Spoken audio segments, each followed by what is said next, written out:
اے میرے قید خانے کے رفیقو، تم میں سے ایک جو پہلا خواب بیان کرنے والا ہے وہ تو اپنے آقا کو شراب پلایا کرے گا، اور جو دوسرا ہے وہ سولی دیا جائے گا، اور پرندے اس کا سر نوچ کھائیں گے۔ جو بات تم مجھ سے پوچھتے تھے وہ فیصل ہو چکی ہے، اور ان دونوں میں سے جس کی نسبت یوسف نے خیال کیا کہ وہ رہائی پا جائے گا، اس سے کہا کہ اپنے آقا سے میرا ذکر بھی کر دینا۔ پھر شیطان نے اسے ان کا اپنے آقا سے ذکر کرنا بھلا دیا، اور یوسف کئی برس قید خانے ہی میں رہے۔ اور بادشاہ نے کہا کہ میں نے خواب دیکھا ہے، دیکھتا کیا ہوں کہ 7 موٹی گائیں ہیں جن کو 7 دبلی گائیں کھا رہی ہیں، اور 7 خوشے سبز ہیں اور 7 خشک۔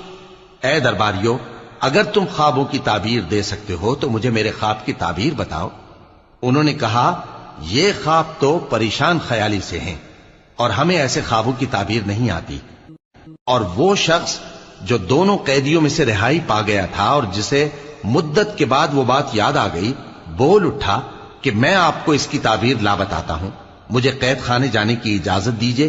غرض وہ یوسف کے پاس آیا اور کہنے لگا، یوسف، اے بڑے سچے یوسف، ہمیں اس خواب کی تعبیر بتائیے کہ 7 موٹی گایوں کو 7 دبلی گائیں کھا رہی ہیں، اور 7 خوشے سبز ہیں اور 7 سوکھے، تاکہ میں لوگوں کے پاس واپس جا کر تعبیر بتاؤں۔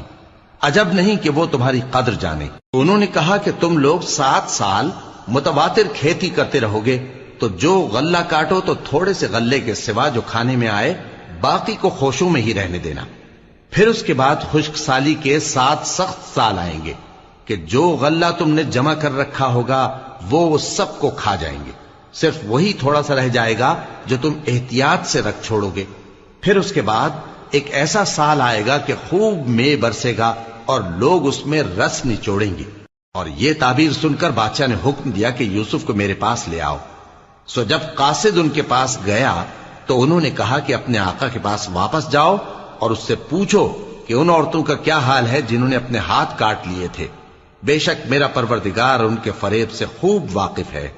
بادشاہ نے عورتوں سے پوچھا کہ تمہارا کیا قصہ تھا جب تم نے یوسف کو اپنی طرف مائل کرنا چاہا؟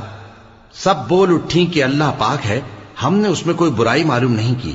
عزیز کی بیوی نے کہا، اب سچی بات تو ظاہر ہو ہی گئی ہے، اصل یہ ہے کہ میں نے اس کو اپنی طرف مائل کرنا چاہا تھا، اور وہ بے شک سچا ہے۔ یوسف نے کہا کہ میں نے یہ بات اس لیے پوچھی ہے کہ عزیز کو یقین ہو جائے کہ میں نے اس کی پیٹھ پیچھے اس کی امانت میں خیانت نہیں کی، اور اللہ خیانت کرنے والوں کی چال کو چلنے نہیں دیتا، اور میں اپنے آپ کو پاک صاف نہیں کہتا، کیونکہ نفس امارہ انسان کو برائی ہی سکھاتا رہتا ہے، مگر یہ کہ میرا پروردگار رحم فرمائے۔ اور بادشاہ نے حکم دیا کہ اسے میرے پاس لاؤ، میں اسے اپنا مصاحب خاص بناؤں گا۔ پھر جب ان سے گفتگو کی تو کہا کہ آج سے تم ہمارے ہاں صاحب منزلت ہو اور صاحب اعتبار ہو۔ یوسف نے کہا، مجھے زرعی پیداوار پر مقرر کر دیجئے، کیونکہ میں حفاظت بھی کر سکتا ہوں اور اس کام سے واقف بھی ہوں۔ اس طرح ہم نے یوسف کو ملک مصر میں جگہ دی، اور وہ اس ملک میں جہاں چاہتے تھے رہتے تھے۔ ہم اپنی رحمت جس پر چاہتے ہیں کرتے ہیں، اور نیکوکاروں کے اجر کو ضائع نہیں کرتے۔ اور جو لوگ ایمان لائے اور ڈرتے رہے ان کے لیے آخرت کا اجر بہت بہتر ہے۔ اور یوسف کے بھائی کنعان سے مصر میں غلہ خریدنے کے لیے آئے تو یوسف کے پاس گئے، تو یوسف نے ان کو پہچان لیا اور وہ ان کو نہ پہچان سکے۔